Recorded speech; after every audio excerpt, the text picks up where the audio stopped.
Nona Giadah yang terhormat, semoga hatimu yang baik dan indah berada dalam ketentraman. Hari ini aku menerima nomor-nomor terbitan Al-Muqtatas pemberianmu, dan kubaca artikel-artikelmu satu demi satu dengan senang sekali beserta kekaguman.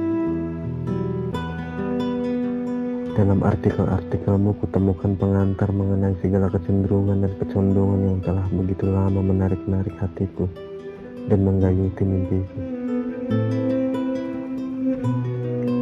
Tapi ada juga teori dan asas lain yang kuharapkan dapat kita perbincangkan dalam temu muka. Seandainya aku sekarang ada di Kairo, aku hendak meminta izin untuk mengunjungimu dan memperbincangkan secara rinci pokok-pokok masalah, seperti roh-roh berbagai tempat, akal dan rasa, dan beberapa aspek filsafat Henry Bergson. Tetapi Kairo berada jauh di timur, dan New York terletak jauh di barat. Padahal tidak ada jalan yang dapat digunakan untuk mengadakan perbincangan seperti harapan dan keinginanku. Artikel-artikelmu yang jelas menunjukkan betapa tinggi bakatmu, mampu memahami bacaan secara tuntas dan memiliki selera halus dalam menyaingi dan memilih bahan dengan segala hubungannya. Artikelmu pun secara jernih memantulkan pengalaman diri pribadi, sehingga membuat riset-risetmu menjadi terbaik di antara sesama jenisnya dalam bahasa Arab. Aku menganggap pengalaman dan keyakinan pribadi lebih utama daripada segala jenis pengetahuan demi pekerjaan. Tapi padaku ada pertanyaan, dan kuharap engkau memperbolehkan aku mengajukannya padamu. Persoalannya begini, tak mungkinkah saatnya tiba bagi bakat besarmu untuk diabadikan selanjutnya, guna mengungkapkan rahasia inti pribadimu, pengalaman-pengalaman khusus dan keajaiban-keajaiban agung pribadimu itu.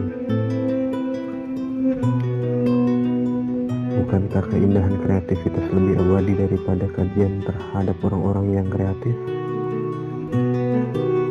Apakah engkau tidak yakin bahwa karya cipta puisi dan prosa lebih berharga daripada tesis tentang penyair dan puisi? Sebagai salah seorang pengagummu, aku lebih ingin membaca sajamu tentang Sphinx misalnya. Dan pada pembaca artikelmu mengenai sejarah kesenian Mesir dan perkembangannya dari abad ke abad atau dari dinasti ke dinasti. Sebab dengan menulis rajak mengenai seni Sphinx, engkau memberiku sesuatu yang bersifat pribadi. Sedangkan menulis tesis mengenai sejarah Sphinx, engkau mengharapkan aku pada pengetahuan yang umum.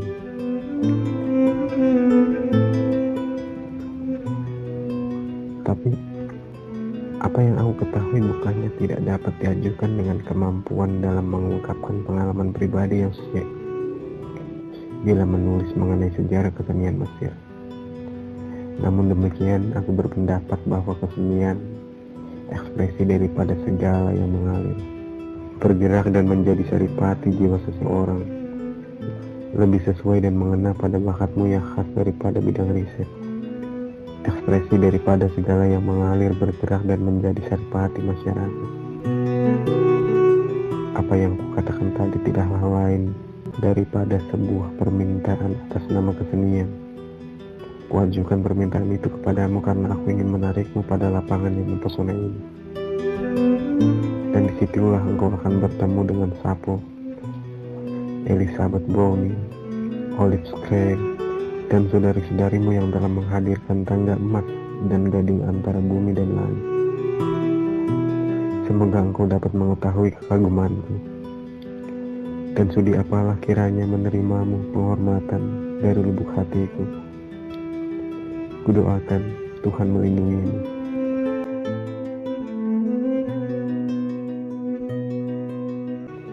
Salamku, Gibran,